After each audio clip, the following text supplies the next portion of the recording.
Binance has just destroyed 68 million US dollars worth of its native BNB token in its largest quarterly incremental burn to date.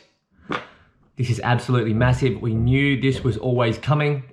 And with these ongoing burns of BNB, how does that make you feel about the Binance token? I tell you something, BNB was in the space when I got involved into the space in late 2017. I was around at ICO stage for BNB when it was only around 30 cents or less for one BNB token. Sitting up at around 28 US dollars, 29 US dollars, maybe even today. Is a nice little return on that BNB token. And what does it even do? Well, a lot of really great things. It serves great utility. It's held a really good, steady price appreciation over time. And I've got to be honest, when I'm thinking of the king of crypto, obviously there's only one king of crypto. What is it? Can anyone guess? Bitcoin, of course, is the king of crypto, sitting around at 18,300 USD, baby. Today, nothing will ever beat Bitcoin for the long term. But sometimes we think to ourselves, well, we don't just always want to invest in Bitcoin, you know, we want to look at other coins as well. And number 2 market cap obviously is Ethereum, and Ethereum gets the rap for always being number 2. But I tell you what, BNB is a steady, valuable player in the altcoin space that I think it's worth really taking a look at investing in if you haven't already. Again, not financial advice. These videos are never financial advice, but I'm being honest. I can honestly say that I might even feel more secure about investing in BNB than I do about Ethereum. And again, full disclosure, I love my ETH. I've been accumulating a lot of ETH lately, but I also make sure that I'm filling up my golden bag of that BNB token, baby. I want to be a VIP in that Binance ecosystem with over 20 million users worldwide and counting, and arguably the best fiat on-ramp and just the best general ecosystem in the cryptocurrency space. And I know what you're thinking, Earl. You know, I have been going on about crypto.com a lot. But at the end of the day, Binance has really positioned itself as one of the major, if not the biggest major player in the third-party centralized ecosystem of the cryptocurrency space. So if you want to hear a little bit more detail about that, then make sure you stay tuned for today's video. Enjoy, folks. You can still enjoy this one. Use the bilateral.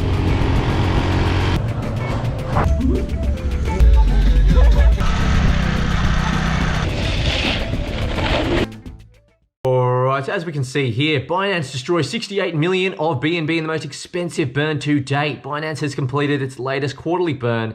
It was its biggest ever in terms of dollar value. So this is an article from Decrypt by Robert Stevens. Thank you, sir. It was on October 17th, 2020. So that's the BNB there. That's the fire there. It's getting burned. So in brief, what happened? As I said before, it completed its 13th quarterly burn. $60 million worth of the BNB token was burned. The price didn't budge much yet, but I tell you what, I really do think it's going to increase in value over time. So let's keep going on down, just have a quick look. So in case you didn't know, it was a Malta-based exchange. That's where Binance are primarily based there, all right, even though it is an international company. And basically in the 13th token burn, which destroyed 2,253,888 tokens, or if you like, 1.13% of the token supply, it's its highest ever burn, ladies and gentlemen, in terms of dollar value, and the 4th highest in terms of the amount of BNB that was actually burned. So let's just have a scroll down, guys. I'm going to go through the whole article here, but I just want you to really understand what the process of burning is compared to minting and why it's important. So burning involves the destroying of BNB. That's taken out of circulation, all right? Burning is the opposite of minting, which refers to creating new coins. Burning takes place periodically to increase the scarcity of the coin, theoretically pumping up the price. Binance uses its profits to buy up Binance Coin on the open market, then burn it. Its aim is to reduce the supply to 100 million BNB tokens eventually. There are currently 144,406,561 BNB currently in circulation. Talking a little bit more about the price here. This is the Binance chart here. Okay, over the monthly period, slight increase over there, but we will have a little bit of a look at CoinGecko just in a moment. So as you can see here, Binance burns BNB every quarter, okay, every yearly quarter that is. Last quarter it burned 1.74% of the token supply, or 3,477,388 tokens at the time, worth 60.5 million. Binance has had a really strong year, guys, and to be honest, it always does have a pretty strong year. Yes, it had a crash in March like so many of the other tokens and got to a bottom of $8, but it has rebounded up and is sitting around $25 and $29 at the moment. And from this tweet from the man himself, Zongpen, $68 million worth of BNB taken out of circulation forever. If you don't understand burn, buyback, airdrop, QE, and stimulus, then you are at a significant disadvantage to reach financial freedom. Better learn it. I can't agree more with him about that.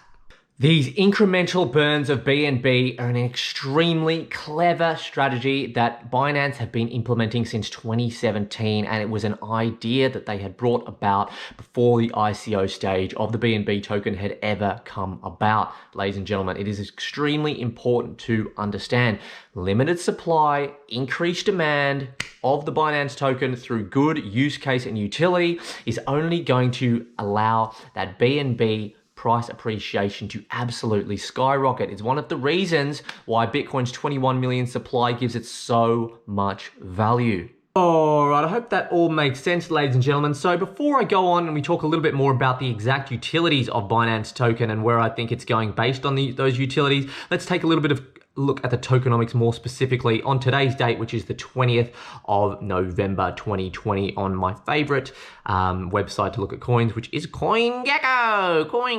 All right, so its current price, ladies and gentlemen, we have $29 and 3 cents. We've had a price appreciation of 3.4% to date. And if we go over to the left-hand side here, we can clearly see that BNB, I believe it's number 9. Yes, it is here. The market cap rank is number 9. We've got all the information here, guys. I'll leave this in the comment section as well, so if you want to check that out.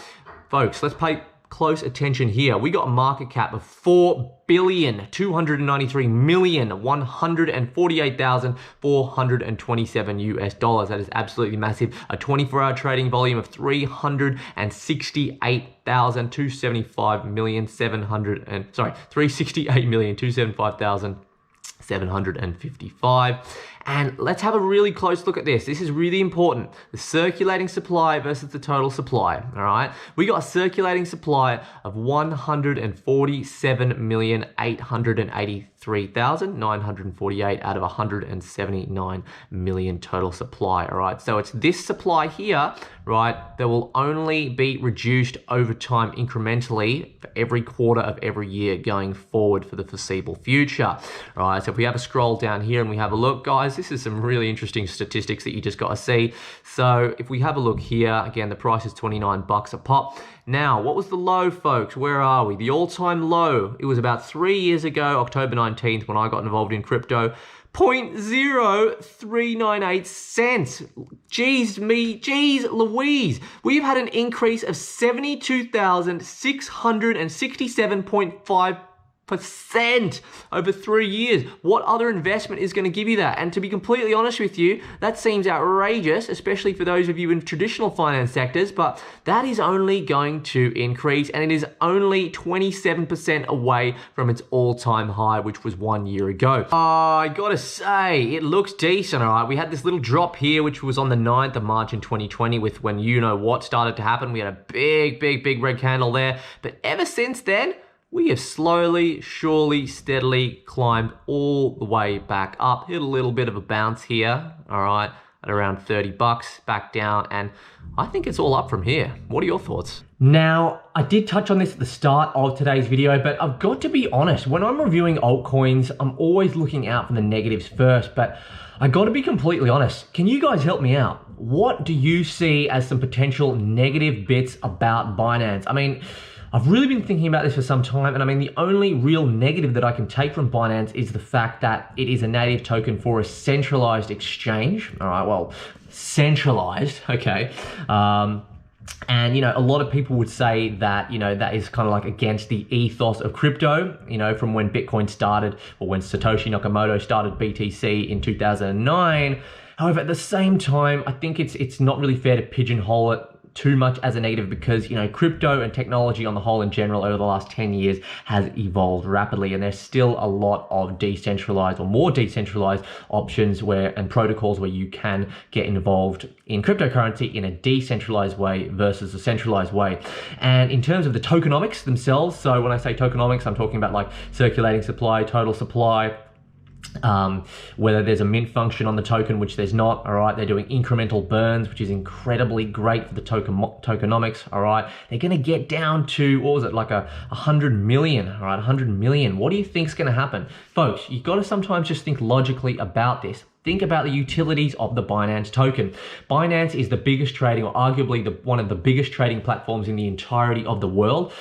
People that are holding Binance are VIP. They're very important people. There are so many people that use Binance for its amazing liquidity trading on the exchanges. Who wouldn't want to have, I think it's 15 or 20% reduction in their trading fees per trade when they're holding the BNB token? To be honest, just that pure one singular utility in itself is enough for me to say that it's extremely bullish, but there's more. It's not just the saving on trading fees, ladies and gentlemen. You can now stake your Binance in so many different ways. There's so many different ways and coins in which you can stake Binance for through the launch pad, and it helps with the overall development of the Binance ecosystem. All right, I'm not saying that staking your BNB for a lot of the coins that have recently been on the launch pad are necessarily going to be good investments for your staking, because I'm going to be honest, I haven't done my research into all of these coins because there are just so many that are coming out all of the time, and I only have so much time in the day with my day job. But what I can say is, there's just a lot of good reasons to hold BNB.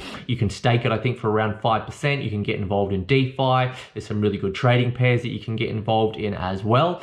And it's just a really, really great token to have on the whole. Oh, and yeah, did I mention that one other thing? The Binance Card, all right, the simplicity of the Binance Card. Binance Cards are getting launched throughout Europe. Yes, they're taking their sweet time. Could you hurry up? I want my virtual card at least. I have to admit, the onboarding and just the information around the Binance Card for me as a user has been a little bit average, all right? But the Binance Card compared with the SXP, the swipe ecosystem, I think is just gonna be absolutely massive, all right? It's over 20 million user base and growing, is gonna have access to this virtual Binance Card. And in short, the more BNB token you're holding anywhere on the Binance exchange, the higher, depending on which tier you fall in, all right? So basically, the more BNB you hold on the exchange, anywhere on the exchange, which I think is absolutely great, the higher percentage cashback you're gonna get for using that BNB card. And I think it does a really smart thing where it's different to the swipe cards in that you're not gonna get your free Spotify, your free Netflix, your free Amazon Prime, and your other perks and discounts that come